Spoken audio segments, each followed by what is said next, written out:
ఇక మన్యం కోటేశ్వరరావు గారు senior journalist రాజకీయ విశ్లేషకులు. కోటేశ్వరరావు గారు నమస్కారం అండి.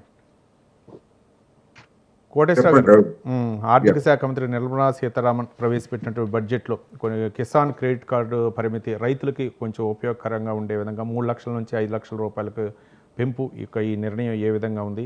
ఇంతకుముందు లక్ష్మణ్ గారు ప్రస్తావించారు, భారత న్యాయ సంహిత చట్టం తరహాలో ఐటీ చట్టం తీసుకొస్తున్నాం, టీడీఎస్ అలాగే టీసీఎస్ రేట్లు తగ్గింపు, ఈ అంశాలను ఏ విధంగా చూడొచ్చు అంట? ఇప్పుడు ఐటీకి సంబంధించి 12 లక్షలకి మినహాయింపు అనేటువంటిది ఒక స్వల్పమైనటువంటి వరకు మాత్రమే. అవును, నేను ఇంతకు ముందే టైమ్స్ ఆఫ్ ఇండియాలో వార్త చదివాను. ఆమె నిర్మలా సీతారామన్ గారు చెప్పిన దాని ప్రకారం 12 లక్షలకు మినహాయింపు అంటే ఏడాదికి 80,000 రూపాయలు ట్యాక్స్ పేయర్లకి మిగులుతుంది. అవును, 80,000 రూపాయలు మిగలటం అంటే మరి ఇది ద్రవ్యోల్బణానికి అనుగుణంగానే ఉంది. ఎందుకంటే ఈ ఏడాది కాలంలో కానీ లేదా అంతకుముందు కానివ్వండి, ఆ 12 లక్షల ఆదాయం లేదా 12 లక్షల రూపాయల ఆదాయం వచ్చేటువంటి వాళ్ళందరికీ కూడా జీవన వ్యయం ఎంత పెరిగింది అనేటువంటిది చూసుకున్నప్పుడు ద్రవ్యోల్బణానికి దగ్గరగా ఉంది. అందుకని ఇది ఒకవేళ ఇది మనకి 80,000 రూపాయలు కనిపించినప్పటికీ పెరిగినటువంటి ఖర్చులతో పోల్చుకున్నప్పుడు ఇది పెద్ద రిలీఫ్ అనేటువంటిది కాదు. ఏమైనా స్వల్ప రిలీఫ్కే సంతోషపడేటువంటి జనాలు మన దేశంలో ఉన్నారు కనుక అది ఏ మేరకు చేస్తుంది ఏమిటి అనేటువంటిది మనం చూడాల్సి ఉంది. ఇంకా ఉద్యోగ సంఘాల నుంచి లేదా ఇతరత్ర దీనికి ఉన్నటువంటి ఏమైనా షరతులు వర్తిస్తాయి అన్నటువంటి ఏమైనా ఉన్నాయా అనేటువంటిది మనం చూడాల్సి ఉంది. రైట్. అంటే ఇంకో అంశం, ఐటీ చట్టం ఇంకా ఒక వారంలో మళ్ళీ అది అమల్లోకి రాబోతుందని చెప్పేసి నిర్మలా సీతారామన్ వ్యాఖ్యానించారు. అంటే ఐటీ చట్టం తెచ్చినా దానిలో ఉండేటువంటి ఐటీ వసూళ్లు లేకపోతే దానిలో ఉండేటువంటి సమస్యలు వాటిని పరిష్కరించడానికి ఏదన్నా లూప్ హోల్స్ అరికట్టడానికి అటువంటి దాన్ని తప్ప ఇప్పుడు ఇంకా ఐటీ చట్టం తెచ్చిన తర్వాత ఇంకా ఐటీ మినహాయింపులు పెరగటం లేకపోతే తరగటం అనేటువంటిది ఉంటుందని నేను అనుకోను. ఎందుకంటే ఇది బడ్జెట్ లోనే ప్రతిపాదించారు కనుక ఆ చట్టం వేరు, ఆ చట్టానికి దీనికి సంబంధం ఉంటుందని నేనైతే అనుకోవట్లేదు. ఏమైనా చూద్దాం ఏం తెస్తారు ఏమిటి, దానివల్ల దేశ ఖజానాకి కానీ లేదా ఐటీ చెల్లించే వాళ్ళకి కానీ ఏం ఉపయోగం ఏమిటి అనేటువంటిది మనం తర్వాత చూడొచ్చు.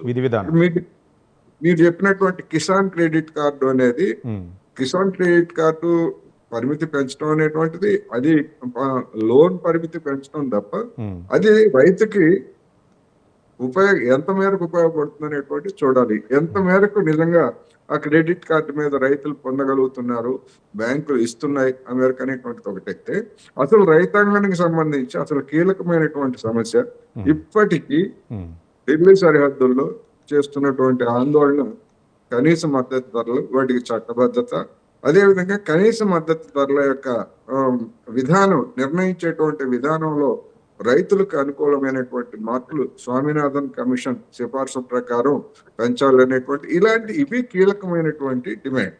వాటి గురించి ఎక్కడ నిర్మలా సీతారామన్ గారి ఉపన్యాసంలో లేదా ద్రౌపది ముర్ము గారి ఉపన్యాసంలో కానీ ఎక్కడ అంటే విధానపరమైనటువంటి ప్రభుత్వ విధానం పరమైనటువంటి ఉపన్యాసంలో కానీ ఎలాంటి ప్రస్తావన లేదు. ఆ అంశానికి సంబంధించి కనీస మద్దతు ధరలకు చట్టబద్ధత కల్పించడం గురించి దాన్ని పరిశీలించడానికి 2022 జూలైలో కేంద్ర ప్రభుత్వం ఒక కమిటీని వేసింది. అది మరి కొద్ది రోజుల్లో మూడు సంవత్సరాలు గడువు 3 సంవత్సరాలు ముగిపోతా ఉంది.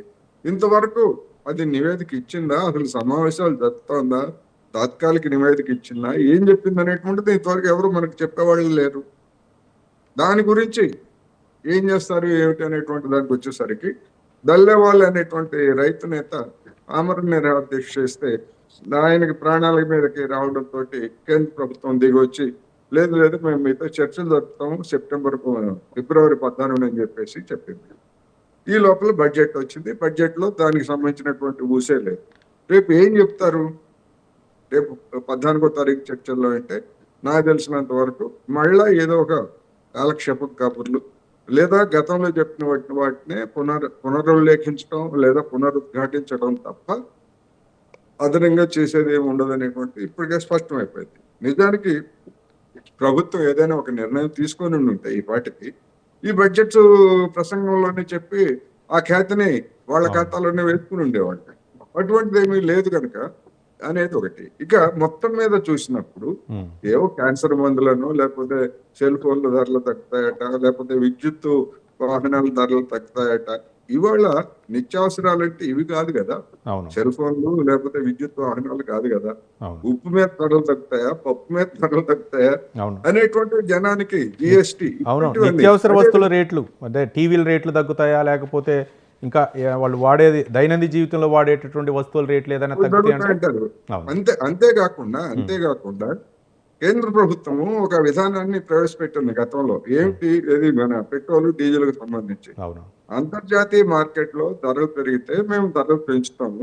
హ్మ్. తగ్గితే మేము తగ్గిస్తాము అని చెప్పేసి విధానం అమలు హ్మ్. జరిపారు గతంలో. 2022 ఏప్రిల్ 6 నుంచి ఆ రోజు ఏ ధరలైతే ఉన్నాయో ఇప్పటికీ అవే ధరలను కొనసాగిస్తున్నారు. అప్పటికి ఇప్పటికి అంతర్జాతీయ మార్కెట్‌లో ముడి చమురు ధర తగ్గింది. హ్మ్. ఇంకా రష్యా నుంచి రాయితీ ధరలకి ఇంకా తక్కువకు తెచ్చుకున్నాం. ఇతర మార్కెట్‌లో ఉన్నటువంటి ధరల కంటే రాయితీలకు తెచ్చుకున్నాం. మరి ఆ అవును. రాయితీలన్నీ కూడా వినియోగదారులకి ఎందుకు ఇవ్వలేదు ఇప్పటి వరకు? ఎందుకు ఒకే ధరలని ఇప్పటికీ మెయింటైన్ చేస్తున్నారు? 2022కి ఇప్పటికి ధరలు తగ్గాయి కదా! అంటే ఎవరన్నా సమాధానం చెప్పేటువంటి జవాబుదారీతనానికి నేను మారిపోయారని చెప్పుకునేటువంటి మోడీ గారు గానివ్వండి, అవును. కేంద్ర మంత్రులు గాని ఇంతవరకు చెప్పరు. కనీసం ఈ బడ్జెట్‌లో అయినా తగ్గిస్తారేమోనని అనేక మంది చూశారు. అవును. అటువంటిది కూడా ఎక్కడ అటువంటి సూచనలు గాని, లేకపోతే ఆ విధమైనటువంటి గాని ఏమి లేవనేది మనకి స్పష్టమైంది. అందుకని సామాన్యుడికి ఈ బడ్జెట్ తోటి జరిగేదేమి లేదు. ఇక హ్మ్. 2 తెలుగు రాష్ట్రాలకు కూడా అవును. అసలు ప్రస్తావనే లేకపోవడం అనేటువంటిది అవును. ఏ ఒక ఏ ఒక స్కీమ్ ప్రత్యేకమైనటువంటి స్కీమ్ అనేటువంటిది మరి ఇప్పటి వరకు వచ్చినటువంటి వార్తల ప్రకారం ఏమీ లేవు.